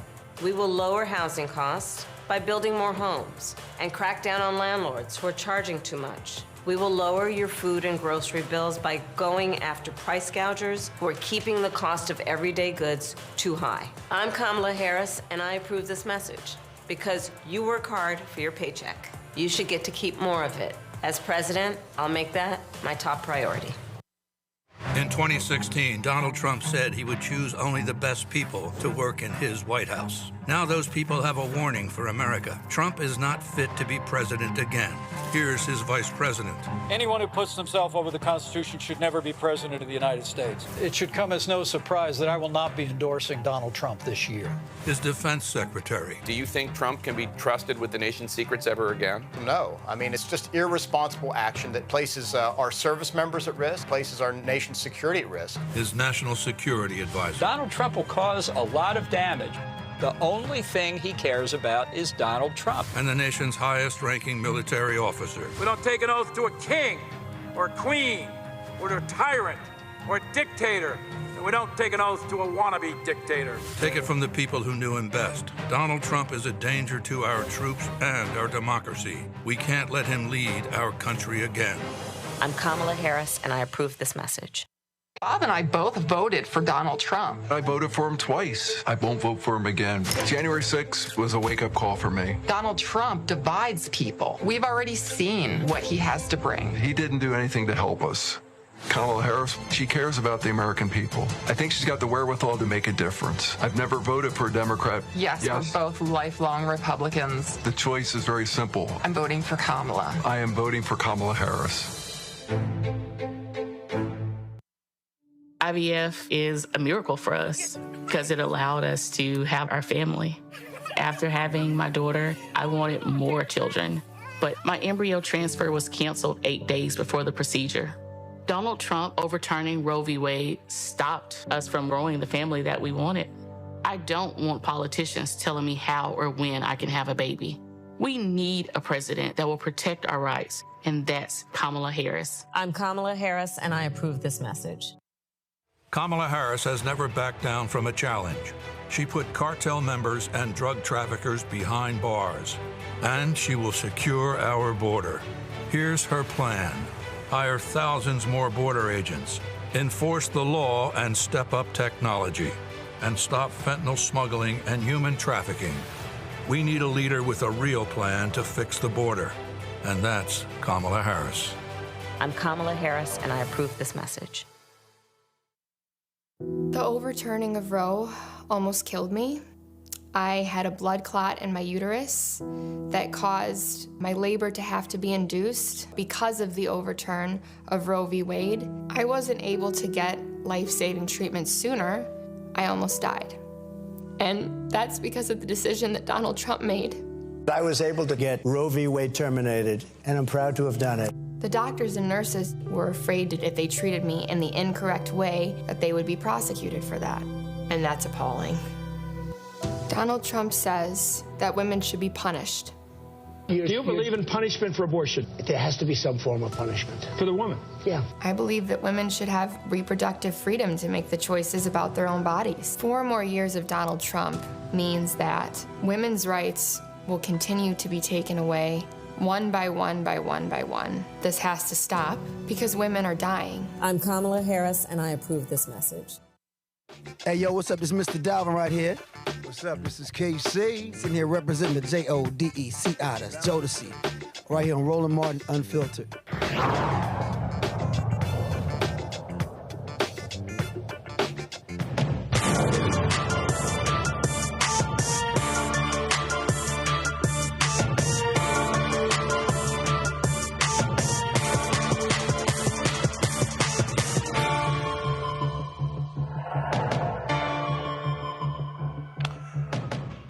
Folks, we've talked a lot on this show about Project 2025 and its implications for African Americans. Well, the folks at the Philadelphia Tribune, one of the oldest black newspapers in the country, dropped this front page article, and it caught my eye. And I want to be sure for us to actually, no, guys, I need the full front page. I need you to show the full front page. You cut it off because I need to show the headline and everything. I posted on social media. If y'all can find that, I would appreciate that because it gives you a better understanding of how they sort of position this article. And we're going to show you that. And joining us right now is the author, Christina Christophic. She is the investigations reporter editor for the Philadelphia Tribune. Glad to have you here. Christina, again, it was really important in terms of how y'all framed this story. And it really jumped out. And so talk about the conversation y'all had, why you wanted to shine this very specific spotlight on the impact on African Americans of Project 2025. We saw a lot of, well, first of all, thanks for having us, Roland. And we saw a lot of people talking online about Project 2025. We saw a lot of things that we were like, does it really say that? And, you know, we saw also some things that were clearly misinformation.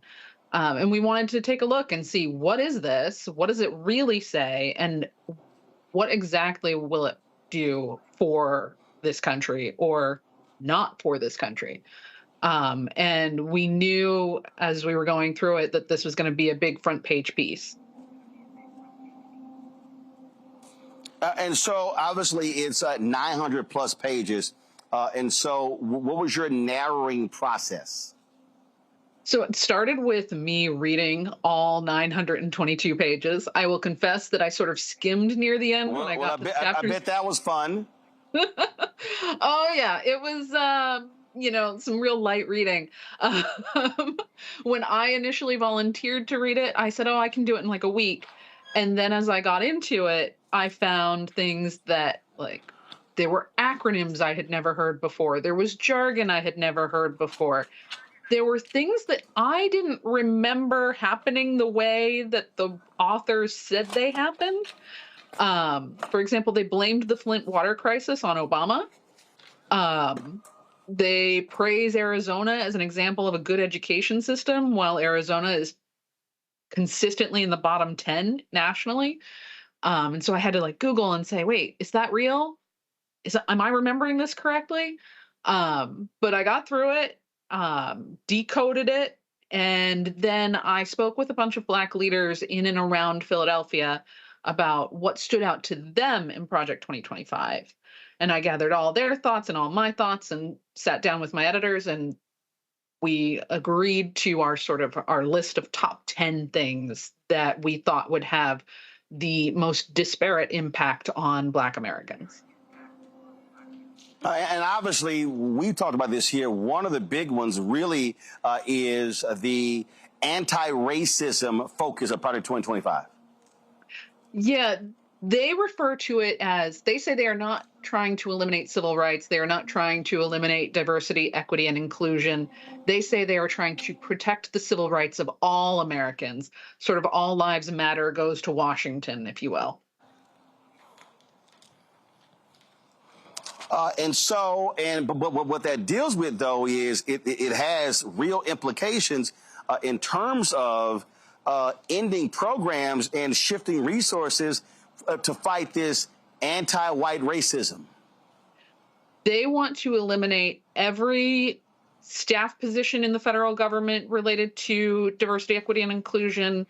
They want to eliminate every committee, every department, anything within the federal government related to diversity, equity, inclusion, race, gender, reproductive rights. They want it gone. They want to completely rewrite all federal laws, regulations, contracts, everything to remove all references to race, gender, reproductive health, reproductive rights, sexual orientation, et cetera, et cetera. The list goes on.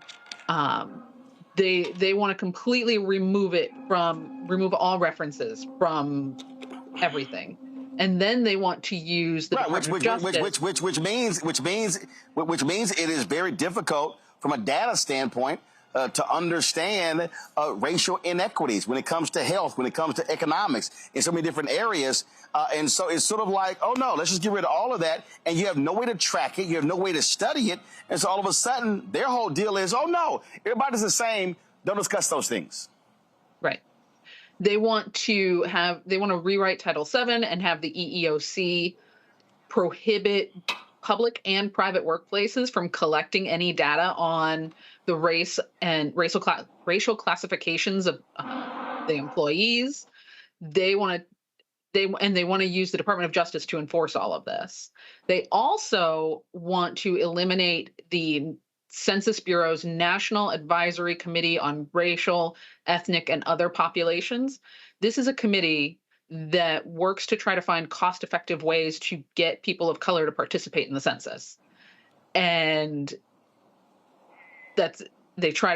because traditionally Black and brown people have been undercounted, and they want to try to get people to be counted so that they can be represented properly and funded properly. No, they want that committee gone. And again, so everybody understands when we talk about the census, we talk about funding, we're talking billions of dollars that would not be going to African Americans and other minority communities. This is the full front page, not what we showed earlier. I want people to see the actual full front page so they can understand how y'all wanted the focus to really be on Project 2025.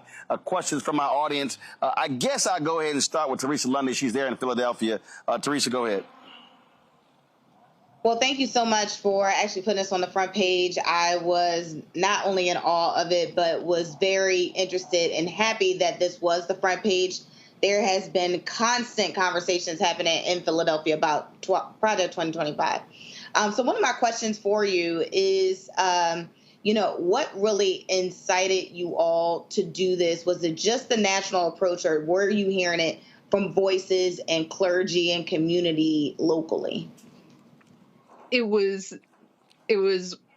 that. It was the national angle. It was hearing it from people we knew on social media, people we knew, out drinking or at the coffee shop. Also, I wanted to argue with some of my friends about it. So it was a mix of factors. It felt like it was such an important part of the global conversation that we had to participate. Great. Gavin. Christina, thank you so much. You spent countless hours reading 900 or so pages of Project 900 plus pages of Project 2025, researching, trying to find answers to the questions that you had. But I think what's so dangerous about Project 2025 and part of the strategy behind it is that because it's so long, its authors know that most people will not do any of that. They're not going to read it, much less, try to research it or do any additional work to understand it. I think that's why it's so important, the work that you've done. And again, a testament to Black journalism, Black media. Roland, again, for you highlighting this issue so often on this show. I guess one question that I have for you, Christina, when I talk about Project 2025 to those around me, even people who might be voting for Kamala Harris, sometimes there's this skepticism that Donald Trump will actually try to or be able to execute or implement the policies that are in Project 2025. Are there strategies, I guess, as a journalist that you've sought to employ, to convince your readers to, I guess, really not underestimate, I guess, the implications of some of the things that you write about, in this case, Project 2025? So thanks for that question. One of the first things that we address in the article is, the Heritage Foundation produces this document. They call it Mandate for Leadership, and they produce it every presidential election cycle. And Republicans look to this thing every time they take office. And the Heritage Foundation claims that Ronald Reagan enacted 60% of their recommendations before the end of his presidency. And they also claim that Donald Trump enacted 2/3 of their recommendations before the end of his first year in office. Wow. And And so I think when you say that and when you share that with people, like that makes it more real. You know, it's otherwise it's kind of easy to dismiss it as like, oh, this is some fantasies from the Heritage Foundation, or Donald Trump didn't really write this. It's not his, but he might not have written it, but he definitely used a previous edition as his sort of like playbook for his presidency. Thank you. Well, look, first of all, we have the history. He followed the Federalist Society, everything they wanted to do. There's no doubt in my mind he's going to do whatever Project 2025 lays out, because that's his people. And in fact, at his rally today, who did he have introducing him there? The author of Project 2025, Rebecca. So my question for you is, so what's next? Are you all going to take, I guess, the research that you've done, are you going to animate it? Are you going to put it into different forms? How do you really inject this into popular culture in digestible pieces for people to really understand what's going on? Because my thought, you know, I'm thinking about like the rollout, like with the 1619 project, even regardless of what happens on November 5th, there still needs to be some type of public awareness, because the idea of some of the things that are in Project 2025, there needs to be public education around it so people understand the need to reject it and what the underlying pinning underneath the type of agenda that would push Project 2025. Do you all have plans to do something along those lines? We're currently working on some plans. This is part of it, appearing here on Roland Martin Unfiltered. Next week, I'm going to appear in a panel discussion with Omar Sabir from the Philadelphia City Commissioners and 2 college professors to talk about Project 2025 and how it could affect Black Americans. We're also working on some social campaigns around Project 2025 and our reporting. I can't go into too much detail about that because it's still cooking, but we're hoping to raise awareness everywhere we can. All right, then. Well, Christina, we surely appreciate it. Thanks a lot. Thank you. Have a great night. All right, folks, going to a break. We come back. We're going to talk about Georgia, a couple of decisions made by a judge there. Also, a big announcement from the Department of Justice, more white supremacists arrested. Those details next, right here on Roland Martin Unfiltered on the Black Star Network, broadcasting live from Alabama State University in Montgomery, Alabama, where it is homecoming week. He told us who he was. Should abortion be punished? There has to be some form of punishment. Then he showed us. For 54 years, they were trying to get Roe v. Wade terminated, and I did it, and I'm proud to have done it.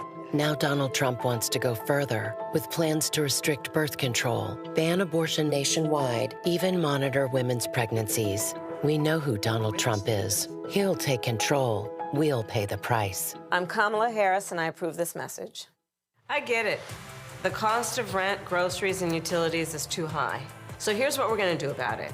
We will lower housing costs by building more homes and crack down on landlords who are charging too much. We will lower your food and grocery bills by going after price gougers who are keeping the cost of everyday goods too high. I'm Kamala Harris, and I approve this message because you work hard for your paycheck. You should get to keep more of it.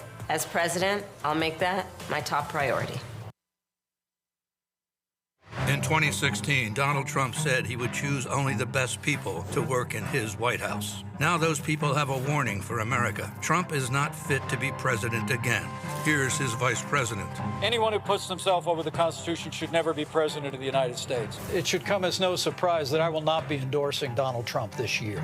His defense secretary. Do you think Trump can be trusted with the nation's secrets ever again? No. I mean, it's just irresponsible action that places our service members at risk, places our nation's security at risk. His national security advisor. Donald Trump will cause a lot of damage. The only thing he cares about is Donald Trump. And the nation's highest-ranking military officer. We don't take an oath to a king or a queen or to a tyrant or a dictator. And we don't take an oath to a wannabe dictator. Take it from the people who knew him best. Donald Trump is a danger to our troops and our democracy. We can't let him lead our country again. I'm Kamala Harris, and I approve this message. Bob and I both voted for Donald Trump. I voted for him twice. I won't vote for him again. January 6th was a wake-up call for me. Donald Trump divides people. We've already seen what he has to bring. He didn't do anything to help us. Kamala Harris, she cares about the American people. I think she's got the wherewithal to make a difference. I've never voted for a Democrat. Yes, we're both lifelong Republicans. The choice is very simple. I'm voting for Kamala. I am voting for Kamala Harris. IVF is a miracle for us because it allowed us to have our family. After having my daughter, I wanted more children, but my embryo transfer was canceled 8 days before the procedure. Donald Trump overturning Roe v. Wade stopped us from growing the family that we wanted. I don't want politicians telling me how or when I can have a baby. We need a president that will protect our rights, and that's Kamala Harris. I'm Kamala Harris, and I approve this message. Kamala Harris has never backed down from a challenge. She put cartel members and drug traffickers behind bars, and she will secure our border. Here's her plan. Hire thousands more border agents, enforce the law and step up technology, and stop fentanyl smuggling and human trafficking. We need a leader with a real plan to fix the border, and that's Kamala Harris. I'm Kamala Harris, and I approve this message. What's up, y'all? This is Wendell Haskins, a.k.a. Win Hogan at the original T-Golf Classic, and you know I watch Roland Martin Unfiltered.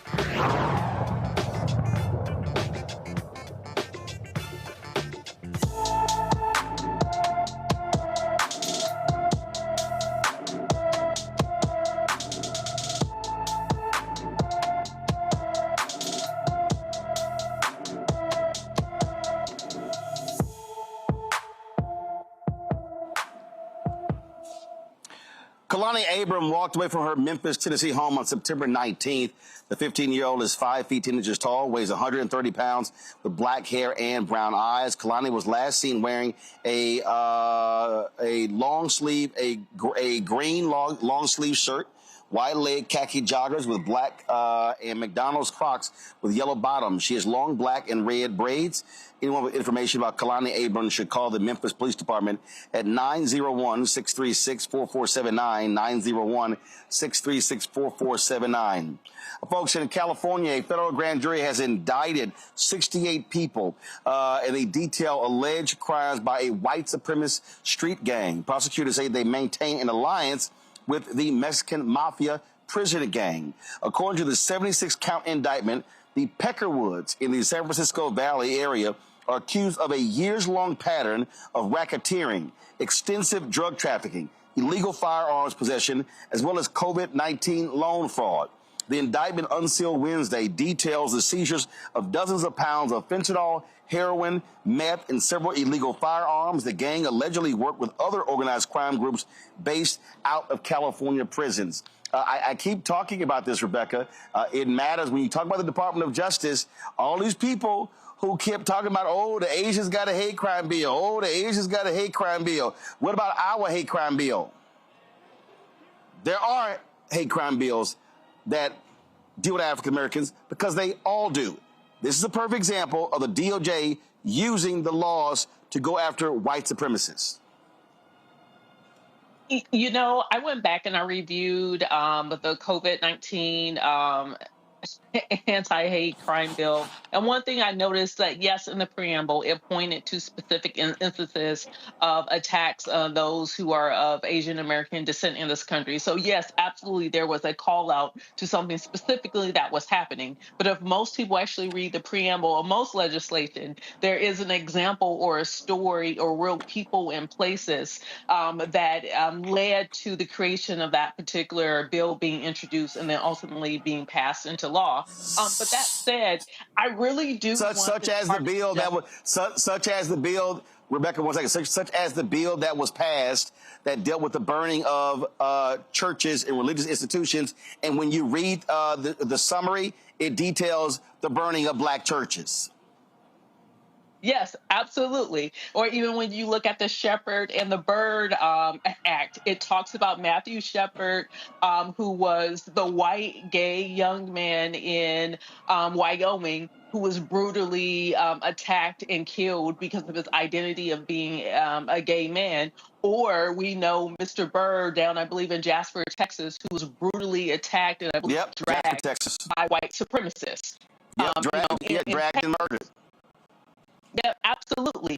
And so behind every piece of law, every piece of legislation that's passed, there is a story. There's real human data points behind it. And that's very common. That's a part of the practice of how legislation is passed in this country. And so just like we talked about last night, what's unfortunate with a low literacy in civic education, many people don't understand how the sausage is made, how legislation is passed. So they'll see, oh, well, there's specific people who are Asian American who are mentioned in this particular anti-hate bill.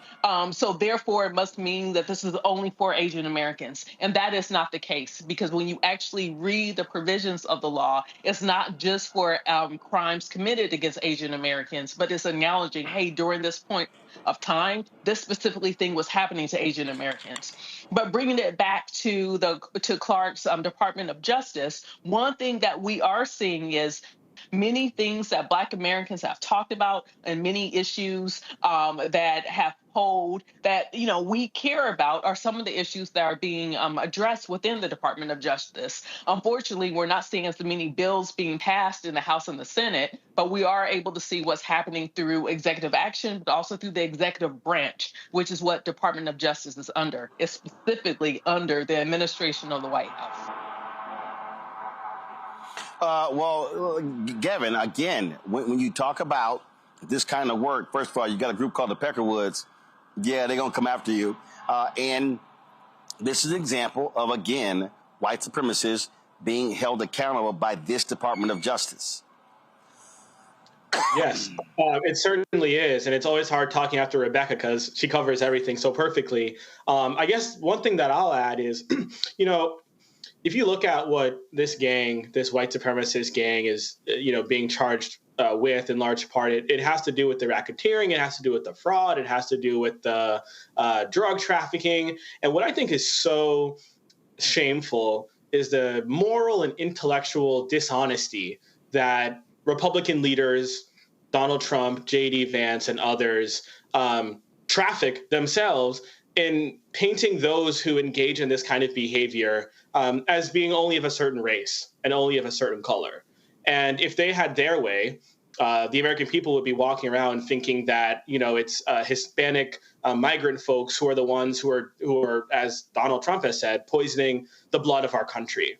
But as this indictment here, and as so many others will lay bare, just the lie that truly is.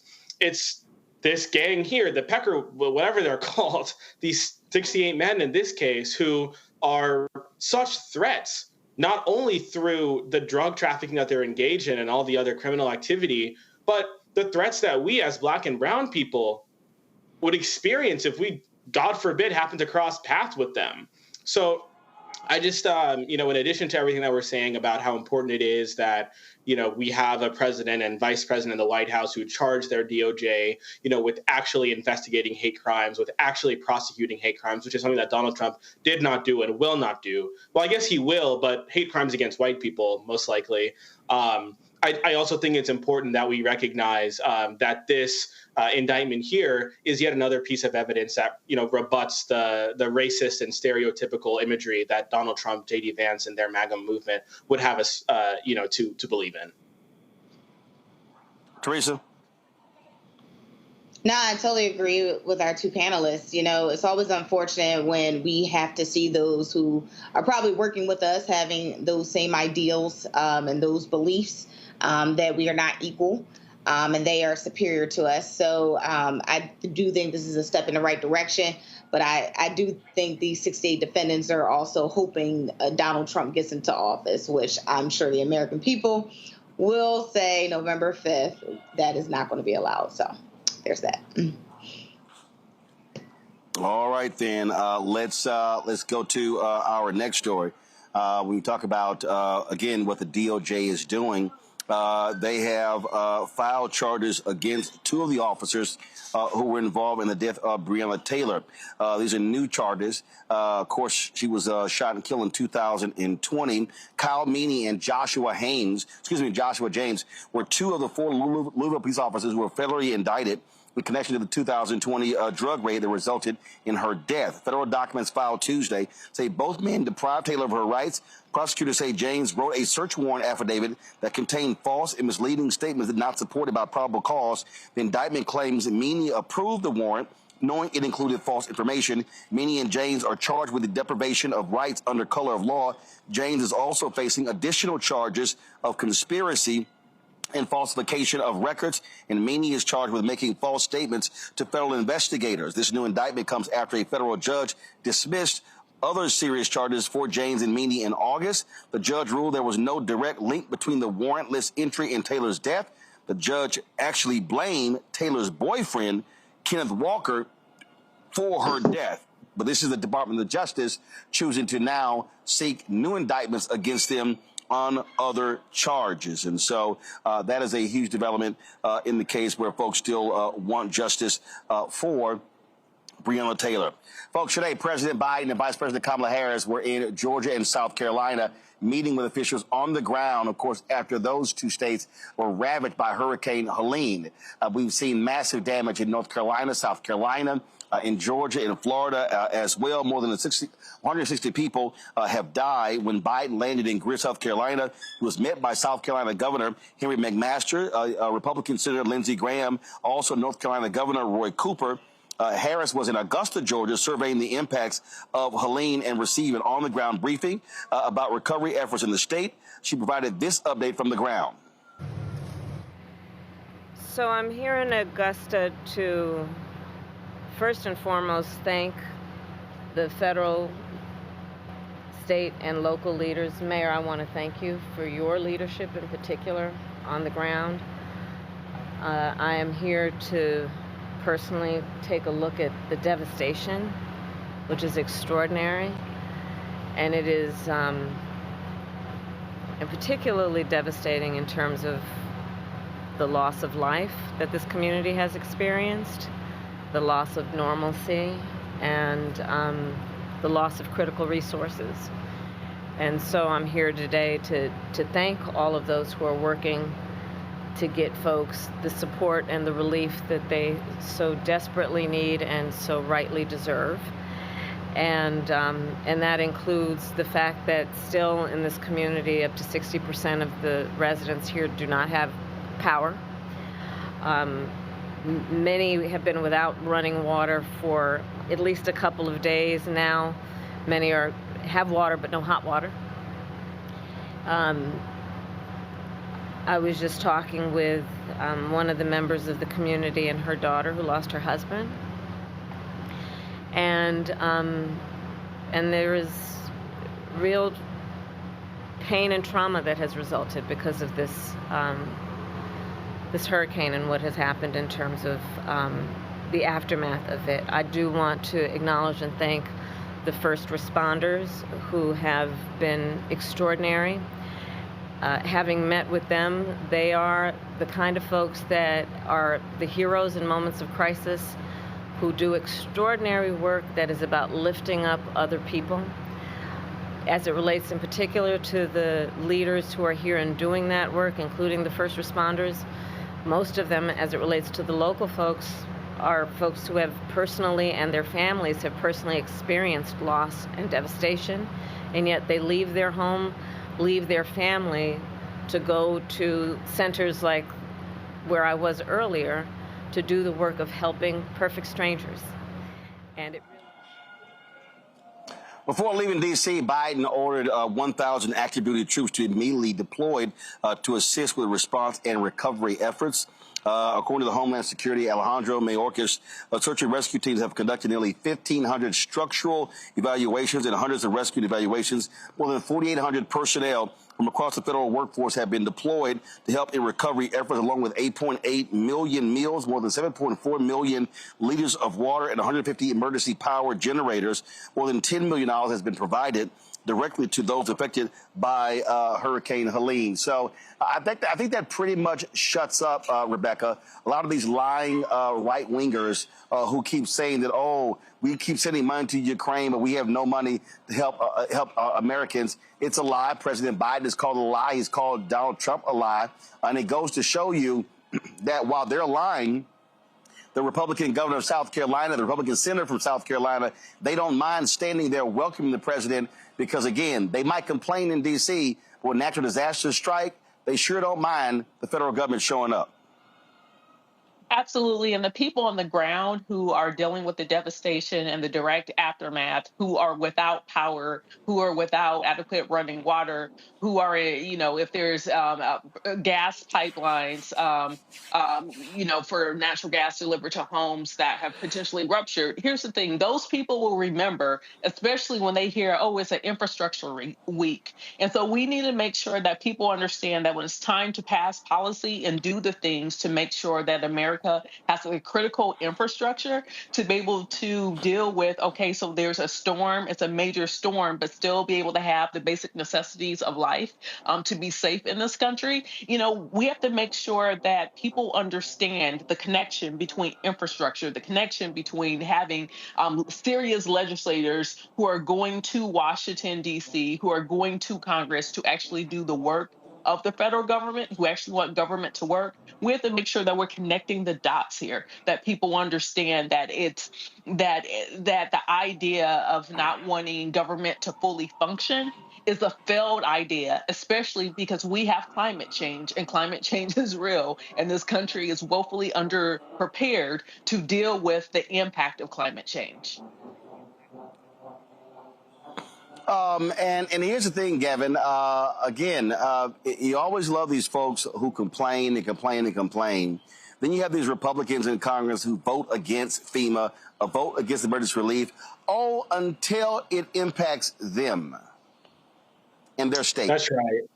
Yep. No, that's absolutely right. And let me just say this. The clip we just saw of Vice President Harris, that's what leadership looks like.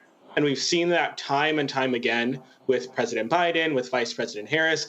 Another example that comes to mind for me was the bridge collapse in Baltimore, and how the president and vice president mobilized the resources of the federal government to work in collaboration, in close collaboration with state and local leaders on the ground to respond. And Rebecca, so correct in pointing out the connections between infrastructure and natural disasters. And I want to foot stomp what she said about climate change. It's understanding people recognize that as climate change intensifies, these extreme weather events are going to happen at an increasing frequency. Not too long ago, Donald Trump was in Pennsylvania talking about California, saying how blackouts and brownouts are happening like every day because of Kamala Harris and Gavin Newsom, who he called Gavin New Scum. And on that point, too, I would just have him and all of his supporters recognize that blackouts and extreme weather events, these things are happening, again, at an increased frequency because of climate change.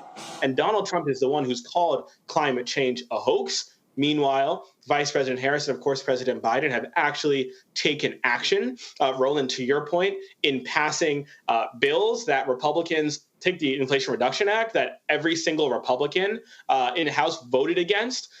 We might remember President Biden saying, I'll see you at the groundbreaking for that and so many other pieces of legislation like the bipartisan infrastructure law.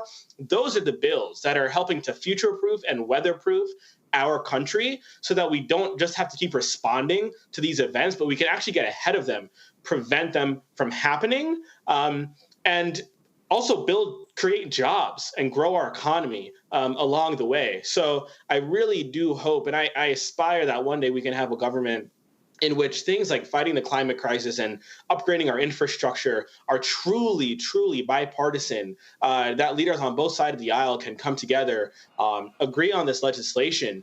But until then, I hope everyone recognizes that of the two choices for president, it's clear that Vice President Harris is going to be, a leader who will continue to demonstrate leadership and work to get ahead of these events. Well, Well, Teresa, let me also remind folks, when Trump was there, he withheld funding for North Carolina for 2 weeks. And when you had natural disasters, he played politics. He wanted folks to kiss his behind. In fact, Governor Roy Cooper said that North Carolina only got 1% of the amount of money they were requesting when it came to disaster relief. I think about Houston when the hurricane hit there, and then you had the same thing. Governor Greg Abbott, Republican, did not send any resources to Harris County because he wanted to penalize Harris County because it was a blue county. That's how Republicans operate in natural disasters. They play politics and they play games, whereas Biden-Harris understands they are president and vice president for all Americans, regardless of your party. And that's what people have to remember when they're going to the polls, is when the time of disaster and destruction has taken place in our neighborhoods, our communities, and affected our families, who came to the rescue. And, you know, it's always interesting when I'm also having these conversations with friends and colleagues about the difference between the president, Donald Trump, and the administration of Biden-Harris and what was done. And it's interesting how people forget about these natural disasters that actually, you know, not only it took so long to rebuild, but like you said, the funding was not there. It wasn't there when they needed it. It was too many loops. It was too many calls. It was just too much non-government working on the behalf of the people. And so these type of things, you know, unfortunately, it is happening again, and it's happening during election cycle. But we are still seeing Kamala Harris stand up and be our vice president and still do her job and take a break from being our, you know, presidential candidate for the United States. And so that's what people need to remember. In times of destruction and turmoil, what is our president going to do for us that is not asking for political name recognition or bribery of any kind? All right, then, Teresa, Gavin, and Rebecca, I appreciate y'all being on today's show. Thank you so very much. Folks, tomorrow I will be speaking here on the campus of Alabama State University, talking about voting with students here. So look forward to having that conversation. We'll be live streaming that conversation as well tomorrow. Don't forget, then, of course, I'll be flying back. My man, Dr. Greg Carr, is sitting in for me as I head back to the nation's capital. Don't forget to support the work that we do here at the Black Star Network. Your support is critical. Senior checking money order, P.O. Box 57196, Washington, D.C., 20037-0196.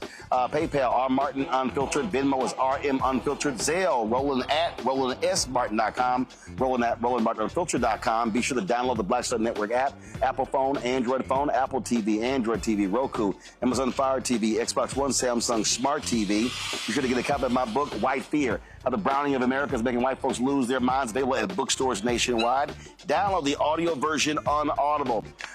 Folks, it is homecoming week here at Alabama State. They're playing Florida A&M University, so that's going to be a great game this weekend. And so be sure to, so we'll be, of course, enjoying speaking tomorrow and, of course, talking about issues that matter. My man John Hope Bryant's going to be joining Mayor Randall Woodfin tomorrow in Birmingham at 10 a.m., 10 to 1. And then he's actually going to be in Montgomery tomorrow evening with Mayor Stephen Reed for his book on financial literacy. So y'all be sure to check that out as well. Folks, that's it. I will see y'all tomorrow right here on the Black Star Network.